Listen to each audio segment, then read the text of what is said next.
Olá pessoal, tudo bem? Bem-vindos aqui ao nosso canal para um podcast improvisado aqui do CACP. Nós estamos recebendo aqui em São José do Rio Preto o meu amigo, pastor Joaquim de Andrade. Aí eu falei para ele, Joaquim, vamos tentar fazer um podcast lá no estúdio do CACP. A gente ainda não tem todos os equipamentos, mas aí nós improvisamos aqui 2 microfones e, se Deus assim permitir, vamos fazer isso aqui rodar, tá bom? Então fica ligado. Tudo bem, pastor Joaquim? Graça e paz. Olá, João, graça e paz. Olá, querido, que Deus te abençoe, querida. É um prazer ter você aqui nesse podcast. E aí, Joaquim, viajou bem? Como é que foi aí o percurso? Foi tranquilo? Chegou a que horas? Nós saímos lá de São Paulo às 9 horas e alguns minutos, chegamos aqui às 16 horas, graças a Deus, viemos bem, deu para descansar bem.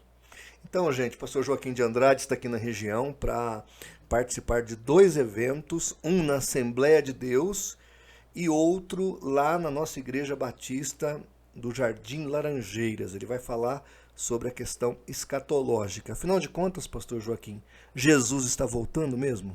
Temos inúmeras evidências de que ele está voltando. Vou falar inclusive na Assembleia de Deus, vou falar sobre a questão da vinda do Senhor Jesus e a questão missionária. Né? Até tem uma interpretação, pastor João Flávio, que as pessoas dão que não é muito verdadeira. Por exemplo, esse evangelho do reino será pregado em todas as nações.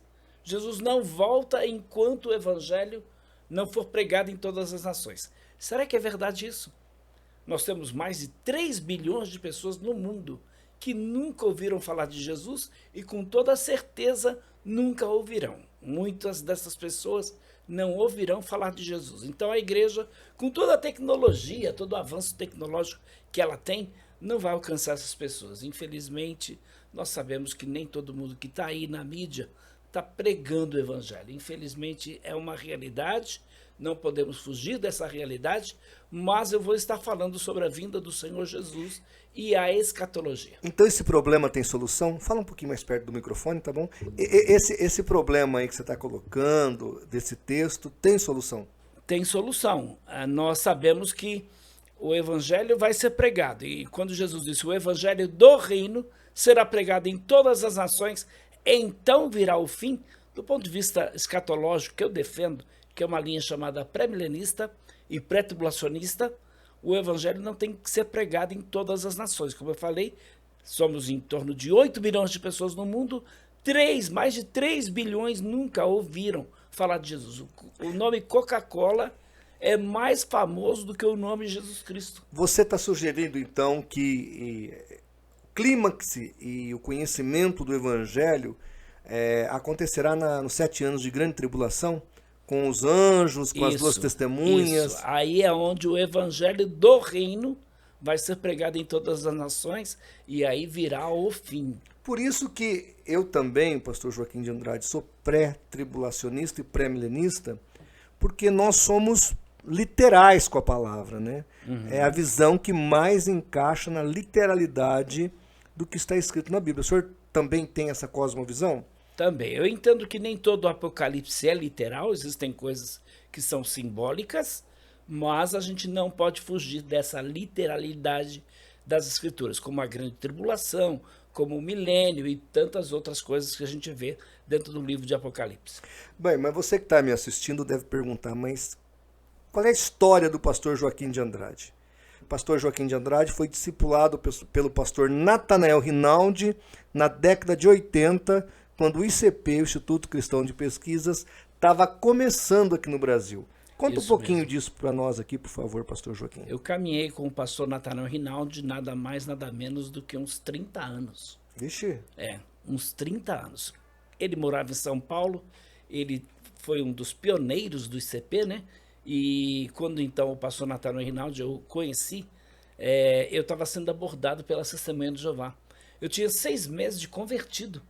Interessante isso, porque a Testemunha de Jeová me trazia os textos bíblicos, eu não conhecia as escrituras, né? Então alguém me deu um livretinho chamado 15 razões porque eu não posso ser testemunha de Jeová. Eu decorei aquele livretinho. E quando a Testemunha de Jeová vinha na minha casa, eu já não aceitava tudo que ele falava. E aí, rodando as livrarias na cidade, eu conheci a galeria, que era considerada a galeria evangélica.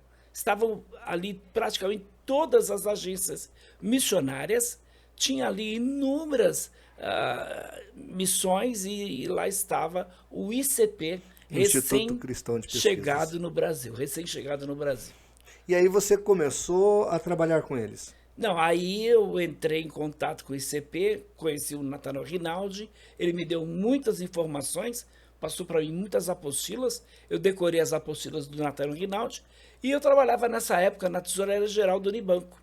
E aí eu me coloquei à disposição, eu trabalhava meio período, né, de dar como voluntário meio período no ICP. Depois de 6 meses, então ali no ICP, o diretor, que era na época o Paul Carden, ele disse, olha, você tem um chamado para a área de missões. Você tem coragem de largar o banco e viver pela fé? E eu larguei o Unibanco, estava recém-casado, tinha também pouco tempo de convertido, né? Com 6 meses de convertido, eu já estava ajudando no ICP. Quantos anos já de ministério apologético? São 39 anos agora. 39 anos, gente. É uma vida, viu? É. 39 anos dedicados à apologética. Meu irmão, deixa eu te fazer assim alguns questionamentos, né? Fala para o nosso espectador da importância da apologética para que a igreja tenha saúde espiritual, porque dentro da teologia eu pessoalmente vejo a apologética como patinho feio. É o mais desprezado de todos os temas. Você tem lá o quadro de teologia sistemática, o mais desprezado é a apologética.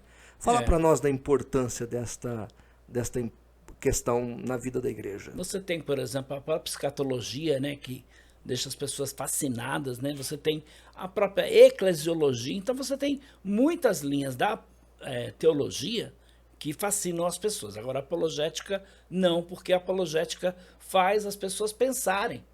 E a nossa geração, eu diria, a geração de cristãos hoje, é uma geração que não quer pensar. É uma geração que, com o advento da internet, tem tudo pronto.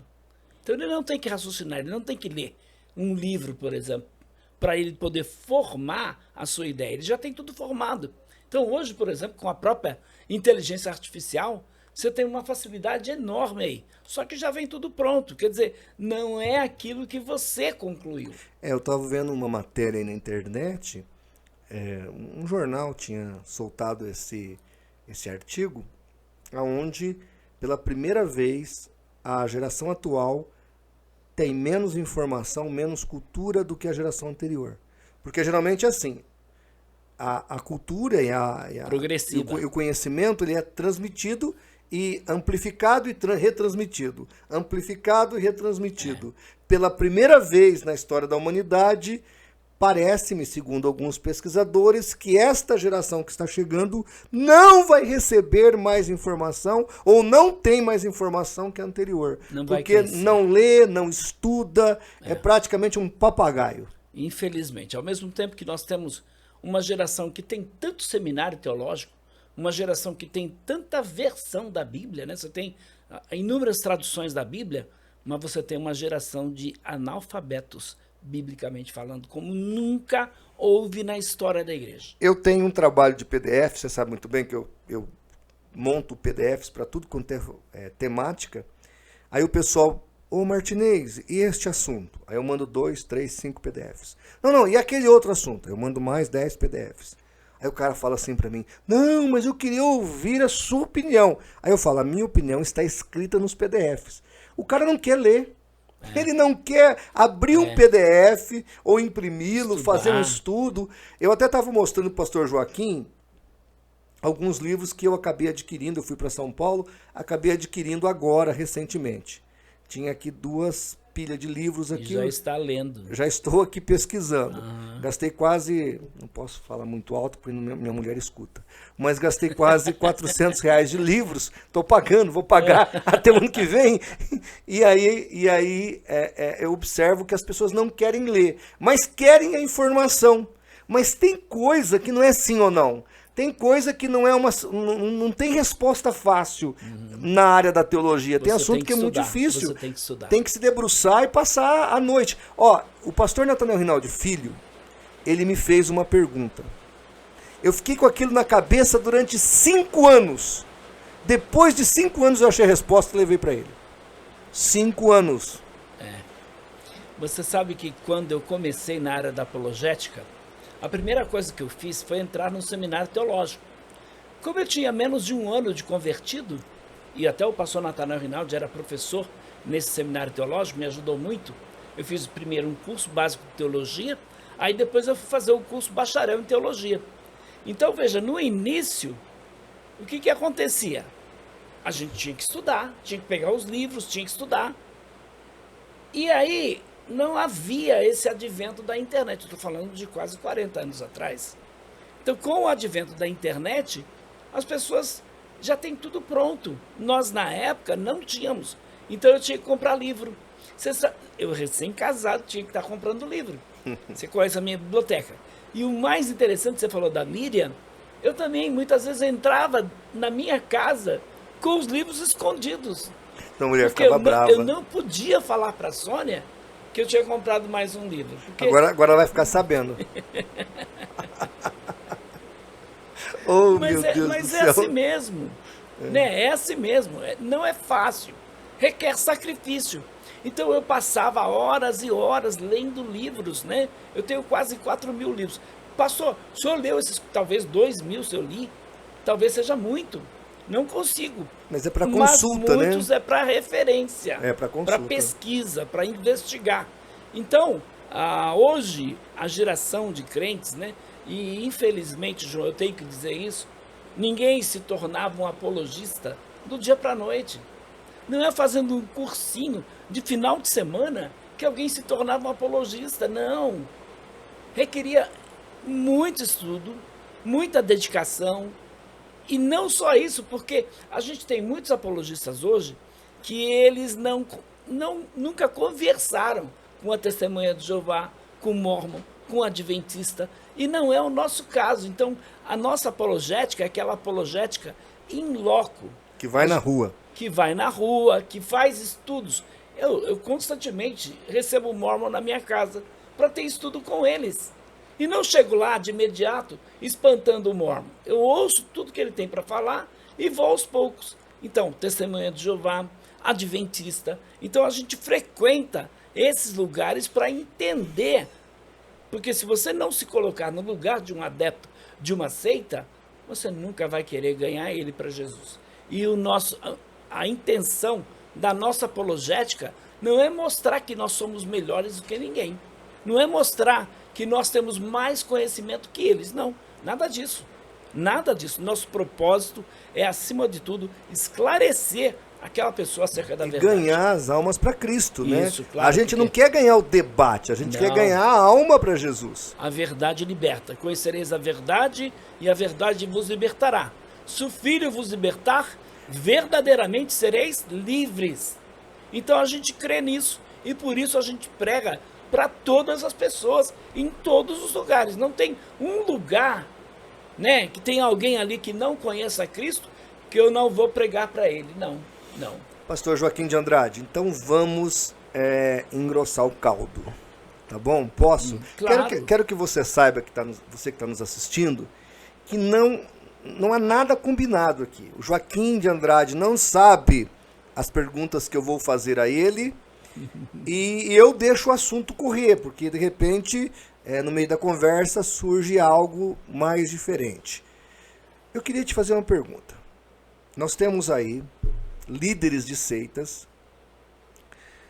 tendo espaço em programas evangélicos. Porque eu me lembro do 25ª Hora, não sei se você que está me assistindo lembra-se do 25ª Hora. Eu participei.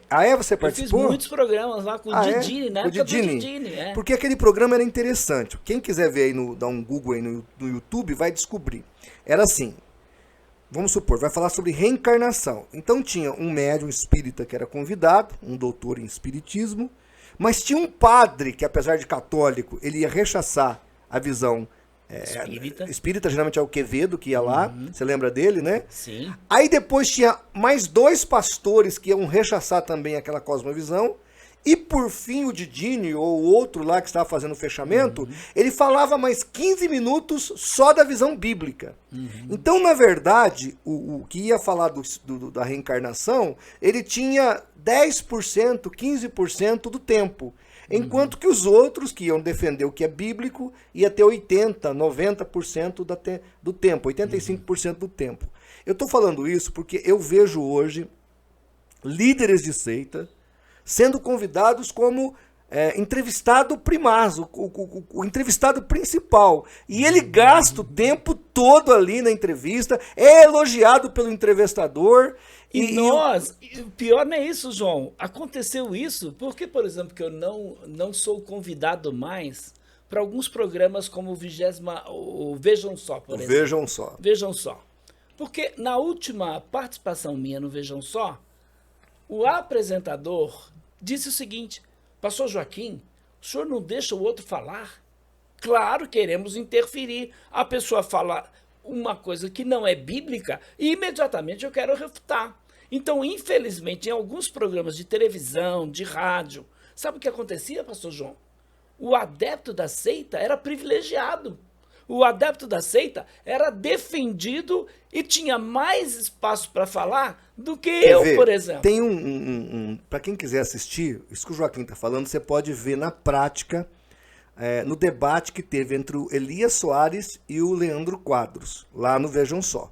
O entrevistador, que era o mediador, que deveria não ter lado, já seria... Sim, deveria ser neutro, neutro, né? Não, defendia o Leandro Quadros. Isso está gravado, viu, gente? Está gravado. Pastor João, o certo não era nem ele ser neutro, como um programa cristão, evangélico era defender o evangelho. Pois é. Esse seria o certo, mas não é isso que acontece. Eu também não sou mais convidado lá para ir lá no Vejam Só, porque eu tive um problema pessoal lá com relação ao líder do programa, porque eu questionei sobre a agenda adventista que eles tinham. Até hoje, né? Uma agenda muito pró-adventismo. Então eu questionei. Divulgando, inclusive, a igreja, né? Olha, fala da sua igreja aí, onde é a sua igreja, quais são os dias de culto. E o meu questionamento foi o seguinte, espectador, você que está nos assistindo.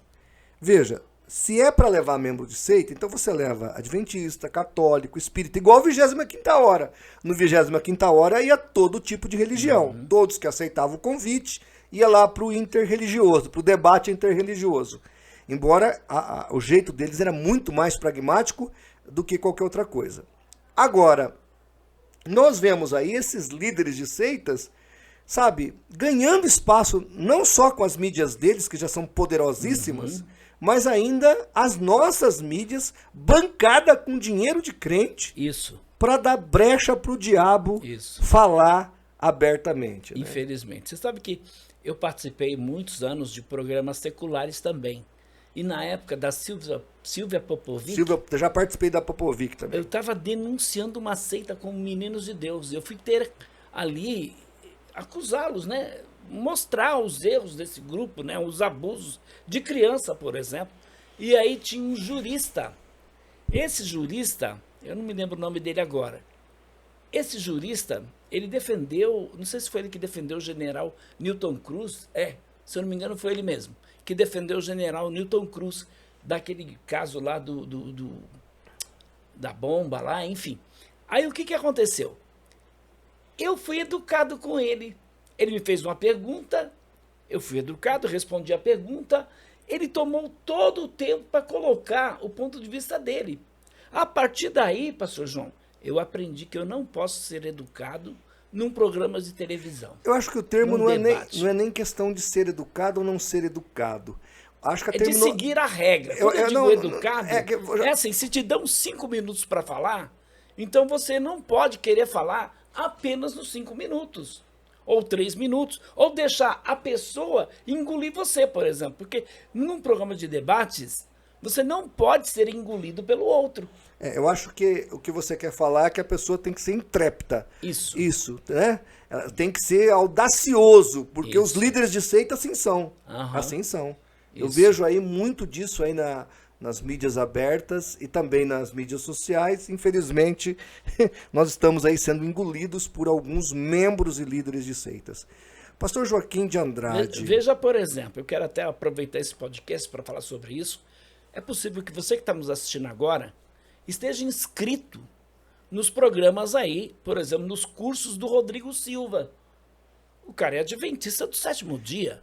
E é um herege, e sabe né? o que eu encontro? Evangélicos, pastores, chamando o Rodrigo Silva de um grande teólogo. Pelo amor de Deus, ele pode ser um arqueólogo, e mesmo assim você tem inúmeros arqueólogos cristãos que são muito bons. Ele, na verdade, é um estudante de arqueologia. Porque arqueólogo, gente, é aquele cara que está com o pincel e a pá em cima do fóssil. É aquele cara que está no meio da terra, ele abrindo é um buraco. teórico, diria, ele é um estudioso de arqueologia, ele fez uma faculdade, né? Quando ele teve um problema aqui no Brasil, rebatizaram ele, mandaram ele para os Estados Unidos, aí ele foi fazer arqueologia. E depois ele voltou reciclado, né? Porque os adventistas fazem muito isso. Não estou dizendo que está errado, está certo, estou só dizendo o que aconteceu. Mas o fato é que o Rodrigo Silva não é um arqueólogo na prática. Ele é um teórico da arqueologia ou um teórico da ciência. Porque, de novo, eu sou historiador, eu sou professor de história e historiador. E, para mim, eu aprendi isso na faculdade, arqueólogo não é aquele que estuda arqueologia. Arqueólogo é aquele que está com o pincel e a pá na mão. Este indivíduo aí que eu estou falando, que eu estou aqui mostrando a pazinha e o pincel, este cara aí realmente é um indivíduo que é arqueólogo. Mas me surpreende crentes, pastores, ele tem mais de 30 mil alunos. Sabe o que é isso? Esses 30 mil alunos do curso dele de teologia não são evangélicos, a maioria. Aliás, não são adventistas, a maioria são evangélicos da Assembleia de Deus, batista, presbiteriano. Quer dizer, a igreja adventista tem um garoto propaganda para atrair os mosquitinhos, né? Eu sempre digo que é aquele visgo da jaca, né? Quando a gente morava no sítio, tinha muito mosquito na época do calor, a gente abria, meu avô arrancava os carocinhos da jaca, aí abria aquelas jacas em cima das mesas e o visgo da jaca grudava o mosquito ali. Chegava no final do dia, nós tínhamos ali um cemitério de mosquito. Meu avô fechava aquela jaca e jogava no lixo, ou jogava ali na reciclagem, porque no sítio tem essas reciclagens de orgânico. Isso. E aí o que acontecia? O mosquito morria, porque o visco é doce, mas é grudento. É doce, mas é grudento. O Rodrigo Silva é o que atrai, mas quando o indivíduo chega dentro da organização, não é aquilo não. Eu até recebi um áudio aqui de um grupo de adventistas, um que estava lá dentro mandou para mim o áudio, o cara é pastor adventista, dizendo o seguinte, abro aspas, Rodrigo Silva é apenas uma propaganda para evangélicos e não adventistas. Então, Rodrigo Silva, eles sabem, o que ele fala não é para o adventista. Para o adventista é o que eles aprendem dentro da igreja. O que o Rodrigo Silva faz e fala é para o não adventista e principalmente para os evangélicos. E tem gente bobinha que acha que é bom, né? E aí eu te pergunto, pastor João Flávio, você acha que uma igreja evangélica pode convidar, deve convidar o Rodrigo Silva para ser preletor em um evento da própria igreja? Igreja evangélica? Não, mas tem pior que isso. Em várias cidades do Brasil, onde tem escola adventista, o colégio cede o prédio e ainda oferece um palestrante adventista, um preletor adventista, para o conselho de pastores da cidade. Isso aconteceu agora em Itaquaquecetuba. Eu estava falando ali em Mogi das Cruzes. Falando lá em Mogi das Cruzes, e tinha lá um vereador da cidade, adventista. Foi muito interessante, né? Porque você acha que eu não ia falar? Eu estou falando sobre as suas ovelhas são vulneráveis a seitas? E eu então pincelei sobre a igreja adventista, com muita ética, com muito amor, com muito carinho. Você acha que esse vereador ficou até o final? Claro que não. Óbvio que não, óbvio que não. Então nós sabemos, e inclusive o presidente do Conselho de Pastores, lá de Mogi das Cruzes, ele falou, pastor, eles constantemente estão oferecendo aqui preletores. Óbvio que eu não vou convidar, porque esse pastor do Conselho de Pastores já nos conhece há mais de 30 anos, então ele já sabe a posição, quem são os adventistas, quais são os erros do adventismo, entendeu? Então, infelizmente, o povo evangélico é muito dado, é muito ingênuo, é muito, eu diria aí, até precipitado, né? Não procura saber quem são eles, o que eles creem. Né? Veja o Carlos Moisés, do Voz da Verdade, cantando em tudo quanto é igreja evangélica. Pois é um unicista, né? Um cara que nega a trindade. E chama de algo pior, maligno. Eu tive debates com ele, não foi uma nem duas. Eu já tive debates com o Carlos Moisés. No penúltimo debate que eu tive com ele, a mulher dele disse assim, pastor Joaquim, Deus vai revelar para o senhor que a trindade é de origem satânica. Vixe. João, uma coisa é a pessoa negar a trindade sem conhecimento. Ou não entender a trindade. Sem conhecimento. Outra coisa é a pessoa dizer, é de origem satânica. É horrível. Né? Aí, de fato, não é cristão esse grupo. Não podemos cantar as músicas deste grupo em nossas igrejas, muito menos levá-los para cantarem nas nossas igrejas. Não, de forma alguma. Não faça isso. Você que está nos assistindo, que é pastor, não permita que os jovens lá da tua igreja cante os hinos do Voz da Verdade, porque vai estar promovendo isso. Agora, permitiria esse pastor que está nos assistindo agora cantar os hinos do padre Fábio de Mello na igreja? Porque muitas músicas do Fábio de Mello, do padre Rossi, Marcelo Rossi, do padre Zezinho. O padre Zezinho, eu já ouvi para pesquisa, os hinos do padre Zezinho tem músicas que são bíblicas. Agora, vamos cantar nas nossas igrejas? Não, o duro que tem igreja aí cantando tudo, né? Já a coisa tá ficando ruim. Lá em Oséias 4:6 fala, o meu povo está sendo destruído porque lhe falta o conhecimento. Porque tu, sacerdote, tem deixado. Então, assim, o grande problema é que a liderança evangélica brasileira, ela é conivente com isso tudo que está acontecendo. Ela é fomentadora da desinformação. As pessoas estão aí jogadas no engodo, na mentira, na confusão sectária. Por quê? Porque esses caras estão aí deitando e rolando, e detalhes, em programas evangélicos patrocinados e pagos com o dinheiro da igreja. Do povo. Muito bem, pastor Joaquim de Andrade. O que nós estamos bebendo aqui, para quem não está sabendo, é água tônica de quinino. Tá aqui, ó.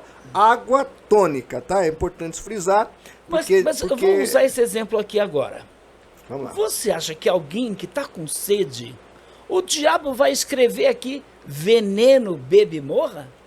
Claro que não. Vai colocar água tônica. Ou água com gás. Ou água pura, cristalina, né? Água potável. Água pura, cristalina. Mas o diabo vem e coloca uma gotinha de veneno. A pessoa bebe e nem percebe, tá com sede. O amido, o veneno de rato, porque o rato tem um faro muito poderoso. O veneno de rato tem 95% de amido de milho e 5% de arsênio, de veneno. Então o rato não consegue cheirar ou captar o cheiro, e ele come o amido de milho e acaba morrendo por causa dos 5% de veneno. O Rodrigo Silva é isso. Ou a Igreja Adventista do Sétimo Dia. Ou Voz da Verdade. Ou Voz da Verdade. É veneno na panela. Uhum. É veneno na panela, que vai matar a vida dos cristãos e da igreja.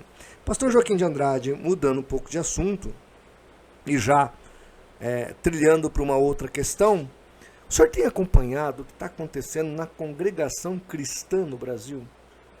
Então, eu tenho acompanhado a congregação, sou frequentador, né, como eu falei aqui. Eu vou lá, por exemplo, eu fui uma vez no Braz, logo no início, que eu estava pesquisando a congregação, eu fui no Braz, que é a sede. Foi ouvir, pegar o pão quentinho? Fui lá. Recebeu a palavra? Tirou a palavra? No término, eu procurei o ancião da congregação do Braz. Aí ele veio, me cumprimentou, recebi um beijinho, né? Você recebeu um beijinho? Recebi o beijinho. Meu recebi. Deus. Não faça isso. Mas olha só, foi muito interessante. E ele estava com a esposa dele. Aí eu perguntei, eu posso também saudar a sua esposa com ósculo santo? Aí ele disse, não. Eu disse, por quê? A Bíblia não diz saudai-vos uns aos outros com ósculo santo. Aí ele disse assim, olha meu irmão, na congregação é homem com homem e mulher com mulher. Isso foi há uns 25 anos atrás. Mas você tem percebido que a congregação, devido à pandemia, foi para a internet e isso causou um alvoroço dentro da organização? Eu vou chegar lá. Deixa eu só contar esse episódio. Vamos lá. Porque eu perguntei para ele, ora, por que eu não posso beijar sua esposa e nem ela pode me beijar?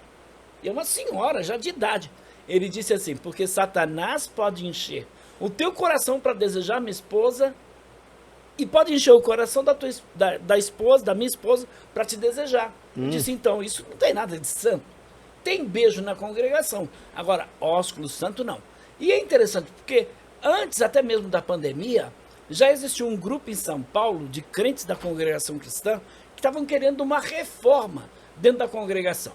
Mas eles nunca foram vistos com bons olhos pela direção da congregação cristã. Com a pandemia, então aí eles foram para a internet e isso se agravou mais ainda.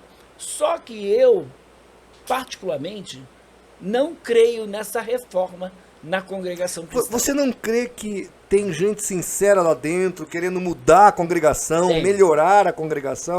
Tem. Até tem irmãos, diferentemente de alguns outros grupos religiosos.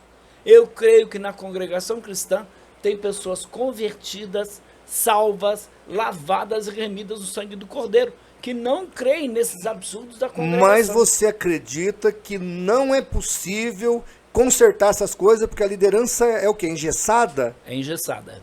Existe uma tradição que eles não vão abrir mão. É diferente. Por exemplo, não sei se você já ouviu falar da Igreja de Deus, do Armstrong.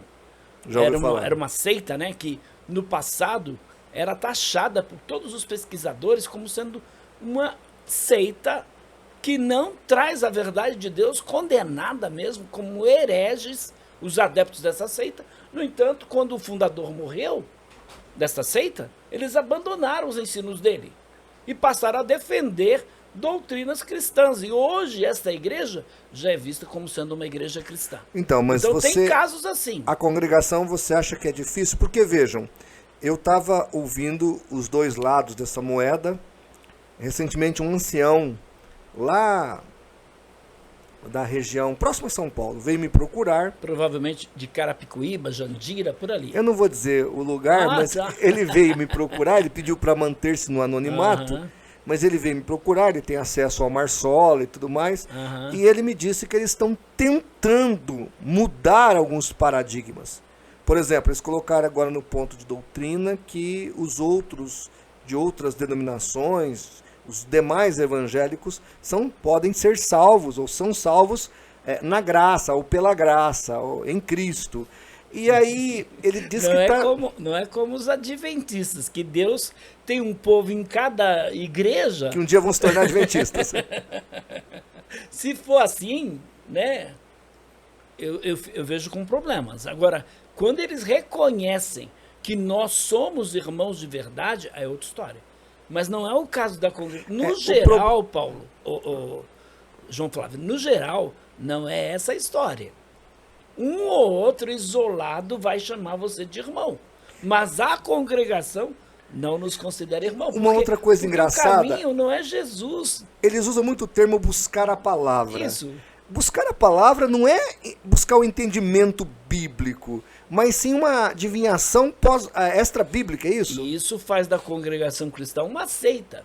Porque em todas as igrejas evangélicas, a Bíblia é a palavra de Deus, a única regra de fé e prática, e ela toda é inspirada por Deus. Então, toda igreja cristã defende isso. Mas a congregação cristã continua defendendo que a letra mata, mas o Espírito vivifica. Veja que um crente da congregação cristã pode fazer um seminário teológico? Não. Se ele fizer, ele está sendo rebelde, ele está indo contra a orientação da própria igreja. Então ele vai dizer, a letra mata, mas o Espírito vivifica. Ora, que letra que mata? O estudo da Bíblia. Então a Bíblia, e aí já podemos afirmar, que todos os que creem nesses preceitos da congregação cristã, que defendem esses preceitos, não pode ser considerado cristão. Por quê? Porque a Bíblia não é a única regra de fé e prática. E veja que todos os crentes da congregação cristã... Você está dizendo, deixa eu fazer aqui o papel do espectador que está nos assistindo, tá? Você está dizendo então que, além da Bíblia, aquilo que o ancião fala, tecnicamente inspirado... Ou a pessoa que é levantada na hora lá, né? Então, aquilo ninguém sabe quem vai pregar hoje na Mas congregação. é um dos anciãos, é só ancião que prega. Não, dependendo da congregação, pode qualquer um pregar. O cooperador, né? Dependendo. Mas aí, quer dizer, aquela palavra que o indivíduo vai falar, ainda que seja extra-bíblica, ela tem o mesmo valor da Bíblia. É isso? Tem mais valor do que a Bíblia. Ah, é mais valor? Mais valor do que a Bíblia. Infelizmente. Porque, veja bem, você estudar a Bíblia e preparar um sermão, isso é um pão frio. E não é o caso da congregação. Não é um pão quentinho. É um pão frio. Você estudar é um pão frio. Agora, você abrir a Bíblia lá na hora, aí o pão é quentinho, porque a revelação vem na hora. E nós sabemos que a Bíblia é toda a revelação de Deus. Nós não precisamos de outras revelações. Puxa. Esse é o problema. Eu, pessoalmente, oro para que Deus abra a mente de muitos ali. Mas, assim, eu conheço pessoas ali dentro que estão tentando mudar o paradigma, mas os irmãos que saíram de lá, pessoas até que estão lá, muitos já desanimaram. Eles acham que é realmente impossível. Você pensa nessa linha também. Agora, você olha só, raciocina nessa linha. Eu acho difícil a congregação mudar. Eu acho mais fácil ter um racha dentro da congregação cristã e aí formarem outras igrejas do que a organização mudar, entendeu? Acho que a organização não muda. A organização que eu digo é a direção da congregação cristã no Brasil. Agora veja, por exemplo, o crente em qualquer igreja evangélica, ele tem que nascer de novo. Ele tem que aceitar Jesus como seu único e suficiente Salvador. Meus filhos, a tua filha, teve que se converter. Não é porque você é pastor. Membro de igreja. Não é porque você é pastor, ela foi criada dentro da igreja, que ela nasceu de novo. Mas na congregação cristã, quando você conversa com um filho do crente da congregação cristã, sabe o que ele vai dizer? Eu nasci na graça. Ora, como é que alguém nasce na graça? Ninguém nasce na graça. Recebe a graça, que é a pessoa de Jesus Cristo, que é o novo nascimento, a conversão. Então, na congregação cristã, a pessoa não precisa se converter. Tanto é que no dia do batismo, a pergunta que é feita é: quem está sentindo de Deus de ser batizado? Não querem nem saber se o camarada se converteu ou não. Então, o que eles vão fazer? Vão simplesmente mandar ele pegar uma bata lá e se batizar. Se ele sentiu de Deus, a única coisa que vão perguntar: você é casado, solteiro, desquitado, divorciado? Só aí. Não vão perguntar se ele deixou de fumar, deixou de beber, deixou de se prostituir, nada disso. Porque eles creem que aquela água regenera o indivíduo. A água do batismo não regenera ninguém. Fosse assim, era muito fácil. Vamos chegar nos principais presídios aí de São Paulo, do Brasil e do mundo e batizar todo mundo. Porque aí eles vão ser regenerados. Não! Outro erro que a congregação cristã comete. Então, ele acreditar que a congregação cristã é a porta da salvação. Jesus disse: eu sou o caminho, a verdade e a vida. Ninguém vem ao Pai senão por mim. Bem, pastor Joaquim, mudando de assunto, eu quero te fazer uma pergunta agora, um tanto capciosa. Tá preparado? Acho que sim. Tá preparado ou não? Olha, a Bíblia diz que a gente tem que sempre estar preparado para responder com mansidão e temor a todo aquele que vos pedir a razão da esperança que é em vós. O que você acha do nível dos apologistas atualmente? Porque há pouco tempo atrás, um certo indivíduo que se dizia apologista me chamou aí para uma confraria de apologistas. Eu falei: olha, eu não quero participar, mas se você quiser trabalhar uma junção de apologistas focado num alvo mais adequadamente, liga lá para o pastor Joaquim de Andrade, fala com ele. E aí eu ouvi a seguinte frase do indivíduo. Ele me disse o seguinte: o pastor Joaquim de Andrade já está ultrapassado, é um dinossauro da apologética. Eu simplesmente desliguei o telefone, porque para mim hoje você é um dos remanescentes daqueles que realmente desbravaram a apologética brasileira. E o que nós temos aí hoje parece um pacote bem enfeitado, cheio de frufrus, purpurinas, né? Purpurinas, mas quando você vai ver a prática, não só a vida pessoal, não só a vida familiar desses caras, a teologia, a vida, falando palavrão, apologistas que xingam. Não é ser firme na hora do debate, ser ali convicto na hora do debate. Não, é falar palavrão, tudo.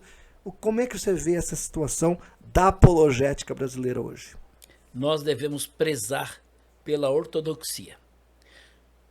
Infelizmente, em nome do amor, estão fazendo qualquer negócio. Não, o que importa é o amor. O que nos une é maior do que aquilo que nos divide. Então, com essa política da boa vizinhança, alguns extrapolam, vão para o lado do liberalismo teológico. Por outro lado, a gente tem os outros que têm uma ortodoxia, mas não tem nenhuma ortopraxia. Infelizmente, o discurso é a vida é outra. Sabe, João? E para nós, é claro que ninguém é perfeito. O pastor que está falando aqui não é perfeito. Então, nesses meus quase 40 anos de apologética, eu tenho visto de tudo. Eu tenho visto apologistas defender a Igreja Adventista do Sétimo Dia, defender o catolicismo, defender a congregação cristã. Então, veja. Defender que é possível ser crente e homossexual ao mesmo tempo. Pois é. Como dizia o Rinaldi, né? Não faça isso. Aí eu te pergunto, porque isso não é só aqui, João. A gente pode achar que é só no Brasil, não. Na América do Norte, um dos maiores, mais conceituados, sabe? Apologista. Vai falar do Rani Graff? Não, o Rani Graff não. Puxa vida. Gordon Melton, lembre-se desse nome. Ele escreveu uma enciclopédia de religiões, Gordon Melton. Eu tive em Recife quando, por exemplo, foi feito um evento lá sobre religião, e aí os meninos de Deus levaram o Gordon Melton para falar lá, para defender os meninos de Deus. Olha só, o Gordon Melton ficou na casa dos meninos de Deus. O Gordon Melton defendeu quem?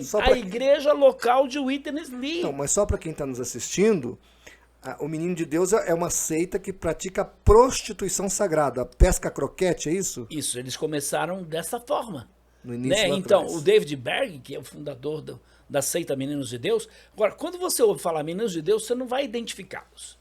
Porque eles vão dizer, não, a gente não tem nada a ver, e você não vai encontrar mais muito material referente aos Meninos de Deus. Então, o nome do grupo é A Família, uma comunidade de missionários cristãos independentes. Agora, eles têm um fundador já falecido chamado David Berg, ou Moisés Davi, e eles distribuem um material. Por exemplo, o Sótão Encantado, Querubim Ungido, tem muito material que está entrando em igrejas evangélicas como sendo cristãos. E não, mãe. Mas a líder do movimento hoje, sabe com quem ela mantém relações sexuais? Com Jesus. Com Jesus. Cuidado. Jesus visita ela. Ela fala, isso é público? Escreve as Não, isso aí é público? Não, isso é claro, só para os adeptos. Então você tem que tomar cuidado. Mas eu posso provar, eu tenho documentos, então tá bom. Porque as seitas, elas têm uma característica. Um é o discurso público e o outro é o discurso interno. Então, de novo, o diabo não vai dizer veneno, bebe, morra. Tá, mas você falou desse Gordon aí, que é uma Gordon Melton é professor. Ele tem um instituto lá. E o cara se envolveu com essa. Na Universidade de Santa Bárbara. Bom, e o Rani Graff que virou. Como é que chama lá a igreja que está? Né? Não é anglicano, não. É ortodoxo.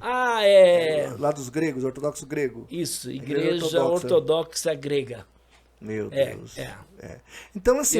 Eu tive o privilégio de receber quando ele era discípulo do Walter Martin. Porque depois que o Walter Martin faleceu, ele assumiu o Christian Research Institute, né, o Instituto Cristão de Pesquisa nos Estados Unidos. E aí eu tive a oportunidade de receber ele na minha casa, ele combatia muitos erros, muitas heresias. E depois, infelizmente, ele descambou. Ele ainda é Tem um líder muito do livro ICP bom dele, nos tem Estados livro Unidos. muito Cristianismo excelente em Crise, dele, por exemplo. livros né? excelentes. Tem um livro sobre a ressurreição de Cristo, fantástico. Tem vários outros livros. Tem sobre a alma, tem vários outros A livros. gente teve aí agora o falecimento do Ravi Zacarias, que é outro também que se envolveu. O próprio R.C. Sproul, né? Teve problemas de ordem moral nos Estados Unidos, né? Umas A coisas gente não vai nem... Não entrar pode, nessa- senão o dá, pessoal não derruba dá, a não dá. live. O pessoal mas o fato é, o que a gente tem que mostrar para o espectador é o seguinte: o mundo jaz do maligno. Sim. O mundo jaz Satanás do maligno. sabe que resta pouco tempo, que Cristo está às portas, e dentro da nossa visão escatológica, Satanás vai ser amarrado por 1000 anos. Então, por exemplo, tem uma linha escatológica dizendo que nós estamos vivendo o milênio.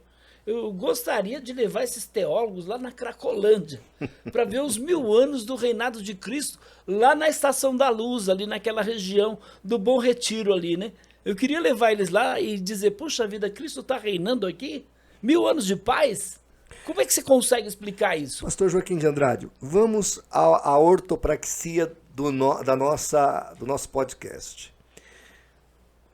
O que você orienta para os líderes que estão nos assistindo, para as igrejas evangélicas que querem ter uma fé saudável? Qual é a diretriz que você dá a esses pastores? Eu diria que você, acima de tudo, tem que orar. Orar, buscar a direção de Deus, orientar suas ovelhas a respeito dos lobos vestidos em pele de ovelhas. Mateus, capítulo de número 7, versículo 15 a 23, o Senhor Jesus diz: acautelai-vos, porém, dos falsos profetas, que vêm a vós vestidos em pele de ovelhas, mas interiormente são lobos devoradores. Não é só lobo, não. Lobos devoradores. Portanto, pelos seus frutos os conhecereis. Colhe-se, porventura, a uva dos espinheiros ou figo dos abrolhos? E Jesus vai dizer, a árvore boa tem que produzir bom fruto. A árvore má vai produzir fruto mau. Toda árvore que não produz bom fruto, ela é cortada e lançada no fogo. Portanto, pelos seus frutos os conhecereis. Nem todo que me diz Senhor, Senhor, entrará no reino dos céus, mas aquele que faz a vontade do meu Pai, que está nos céus. Muitos naquele dia me dirão, Senhor, Senhor, não profetizamos nós em teu nome? Em teu nome não expelimos demônios? Em teu nome não fizemos muitos milagres? O que Jesus vai dizer? Vinde benditos de meu Pai? Não. Ele vai dizer, apartai-vos de mim, vós que praticais a iniquidade, porque eu nunca vos conheci. Aí, pastor João Flávio, eu pergunto para você, que iniquidade eles estavam fazendo? Né? Porque às vezes as pessoas dizem assim, mas olha as obras aí, os adventistas com as melhores escolas, os melhores hospitais, distribuindo livros gratuitos aí no mundo inteiro. Mas olha, livros que negam a graça de Jesus, né? Então estas obras não é apenas o que eles praticam, mas é o que eles creem. Porque se ele crê num Jesus errado, num Deus errado, numa palavra errada, na Bíblia, né? Se eles não creem como a Bíblia ensina, não pode ser chamado de cristão. Agora me diz, os pastores estão nos assistindo. O senhor aconselha um congresso apologético de vez em quando, uma vez por ano, duas vezes por ano? Cada igreja que está agora nos assistindo, cada membro de igreja, cada pastor, deve promover uma vez por ano, no mínimo, um seminário apologético. Convidar o CREA, convidar o CACP. O CREA tem site aqui? Temos um site. Está funcionando? Está funcionando. Esse aqui é o site do CACP. Ó. CREABrasil.com. Vamos lá, tá no ar? Tá. CREABrasil.net. Vê aí, .net. Ou creabrasil.com.br, que já vai para lá também. Ih, não foi. creabrasil.com.br, vê aí. creabrasil.com.br. Será que já derrubaram? Não é possível. Vamos ver. Vamos lá. Tá aí. Olha aí o site, então. Claro que o nosso site não é como o CACP. É diferente. Olha aqui a Sônia e o Joaquim. É isso. Olha. Por quê? Sabe o que a gente precisa, pastor João Flávio? Atualizar o site, claro que precisa ser atualizado. Tem muitas informações. Aqui é o seu contato? Sim, aí tem meu contato. Cadê o Zap? Não, o Zap não tá aí ainda. Puxa vida. Porque precisa atualizar o site. Joaquim! Precisa atualizar o site, pastor. Não tem aqui o Zap. Você que está nos assistindo agora. Dá o teu Zap, pessoal. Peraí, você que está nos assistindo agora, quer nos ajudar a ter um excelente site, com muita informação, por favor, entre em contato comigo. Fala 11 o Zap. 9 8042 2034. Peraí, a gente tem que colocar na tela para o pessoal ver, Joaquim. Peraí, vamos colocar aqui de um jeito. Então, olha, por exemplo, esse site, um irmão de uma igreja que eu fui dar o estudo, ficou tão empolgado com o nosso ministério, ele disse, pastor, eu estou desempregado, vou te ajudar com o site. E eu disse, eu vou orar para Deus abrir uma porta de emprego para você. Não fique emocionado. Então, eu disse, eu vou orar para Deus abrir uma porta de emprego para você. Incrível, pastor João. Ele começou a fazer o site. Fala o teu Zap, é 11 9 8042 2034. 11 9 Ih, não tá funcionando. 11 9 É que esse computador aqui, eu não uso ele com esse... Eu não uso ele com... Eu não tenho como colocar aqui. É 11 9 8042. Depois você coloca na edição. Tá bom. Então eu 11 coloco na 9 edição. 8042 2034. Você tem que colocar, que nem a gente fez aqui, ó. Onde você coloca, quando você está no site do CACP, clica em contato. Não, contato, ó. Clicou ali em contato, olha lá, ó. Ah, poxa vida. Tem o Zap. Entendeu? Tem que colocar o Zap, porque o Zap é imprescindível. Tem todas as mídias sociais, Sim, mas tem o Zap para a pessoa entrar em contato. sim. Tá, mas depois eu coloco na edição. Então, do vídeo. aí sabe o que aconteceu? Esse irmão começou o site, começou muito bem. Só que eu orei, ele arrumou um emprego, ele está hoje no Panamá, trabalhando no Panamá. E aí ele nunca mais mexeu no site. Então, você sabe que a gente, muitas vezes, trabalhar com um trabalho voluntário É complicado. é difícil. Então, Para você ter uma ideia, o site do CACP, hoje ele me custa R$650 só para o webmaster cuidar do site. então o pastor Joaquim, R$650 só para cuidar do site, para dar manutenção no site. pastor Joaquim não tem condições para Tá isso. vendo? Né? Então tá aqui o CACP. Por isso que nós temos aí, pastor Joaquim, aqui eu te dou a dica, nós temos o Apoia-se. A pessoa clica aqui, ó, ela entra lá no Apoia-se. Aqui tá a nossa quantia, tá vendo? Essa aqui nós temos 188 pessoas, tá aqui o valor, 3 mil e poucos reais, de 13% é da empresa, né? Então, quase R$600 fica para eles. Mas tá aqui, esse pessoal nos ajuda e a gente tem aqui essa ajuda e esse recurso é o que a gente gasta mais ou menos por mês, né? Às vezes mais, um pouquinho menos, para manter o site do CACP. Contador, que nem agora, nós estamos pagando uma multa na Receita, estamos pagando o contador, pagando livros contábeis, então assim, não é só um gasto de site, né? Não, além do site, não é técnico, não é só técnico. Né? Tem mais coisas, tem o aplicativo e tem tudo jurídico, gratuito. Tem jurídico, tem jurídico. Ó, porque às vezes o doutor Elias não cobra nada, mas registrar documento, registrar estatuto. Sim. Ó, o pessoal clicou aqui em PDFs. Ó que legal isso aqui. Clicou em PDFs. Clicou aqui de novo, grátis, PDFs grátis. Olha o tanto de material gratuito que tem. Quase 300 livros em PDF para o internauta poder acessar e Puxa, que maravilha. se inscrever. Dá para o pessoal o endereço lá do teu canal no YouTube. Então, você vai me localizar nas redes sociais, PR Joaquim Andrade, esse é o YouTube, Instagram, Facebook, Twitter, PR Joaquim de Andrade. PR Joaquim de Andrade ou PR Joaquim Andrade. Eu vou deixar isso de uma outra forma, né, para que todo mundo tenha acesso. Se Deus quiser, 2024 vai ser diferente.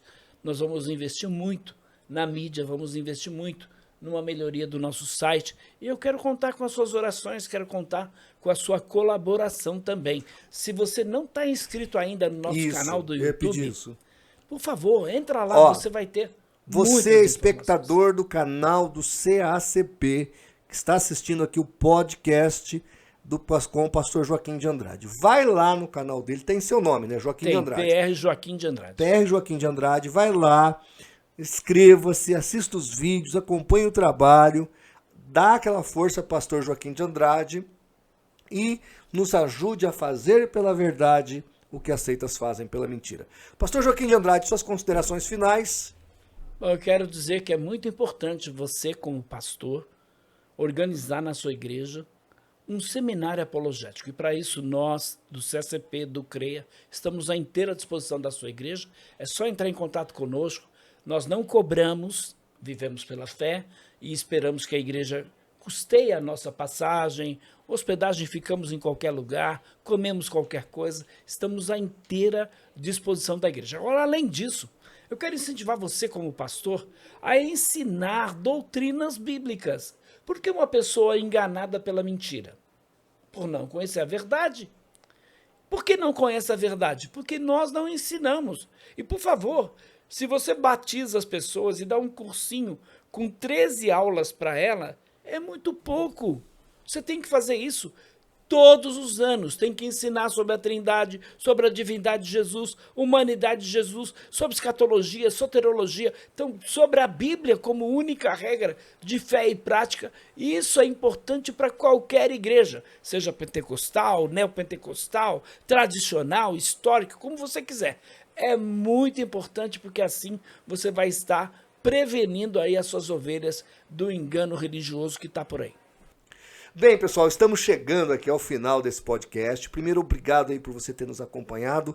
Pastor Joaquim de Andrade, suas considerações finais aos espectadores do CACP Vídeos. É um prazer, João, estar aqui com você mais uma vez, né? Você, esse companheiro da apologética, o Paulo Cristiano. O CACP é um irmão do CREA, né? A gente pode dizer isso com toda certeza. Dentro da apologética, os apologistas sérios não encaram isso como uma rivalidade. Nós não estamos no ministério para ganhar dinheiro, não. Não. Nosso propósito é levar a verdade aos que acreditam numa mentira. Então eu quero incentivar você a orar pelo nosso ministério, a contribuir com o nosso ministério, a se envolver com o nosso ministério, a levar o nosso ministério aí na sua cidade, na sua igreja, porque nós, com toda certeza, queremos usar todo o conhecimento que Deus tem nos dado para edificar os membros da tua igreja, edificar a tua vida e esclarecer você, que pertence a algum desses grupos religiosos que nós mencionamos aqui nesse podcast. Então, se você quer saber mais informação, entre em contato comigo, entre em contato com o CSP, com toda certeza nós vamos te ajudar. Deus abençoe, querido. Obrigado, pastor Joaquim de Andrade. Deus abençoe. Obrigado por você que ficou com a gente até aí. E se Deus permitir, até o nosso próximo vídeo. Aquele abraço.